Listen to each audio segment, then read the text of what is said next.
আসসালামু আলাইকুম। সবাই কেমন আছেন? আমার কোম্পানির কাজ শেষ। তো এই বাসার সৈদি আমাকে ফোন দিছে যে ওনার একটু কাজ করে দিতে হবে।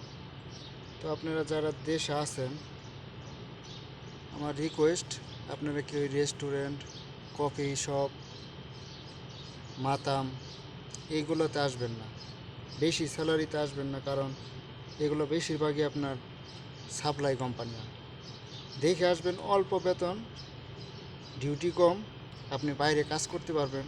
আপনার কোম্পানির কাজ শেষ হওয়ার পর আপনি আউটসাইডে ইনকাম করতে পারবেন। যেহেতু এখন বাঙালি পাকিস্তানি বেশি, কাজ পাওয়া যায় না, তারপরও আপনার ওইগুলা কফি শপ, মাতামে ডিউটি অনেক বেশি হয়। স্যালারি 1500-1200 টাকা, খানা খরচ, রুম ভাড়া আপনার 800-900 টাকা থাকে। ডিউটি করতে করতে দিন শেষ, আপনি বাইরে কাজ করতে পারবেন না। অতএব আমি বলবো, বলদিয়া বিষয় ভালো বর্তমান অবস্থায়, না দাফার কাজ। সবাই ভালো থাকবেন।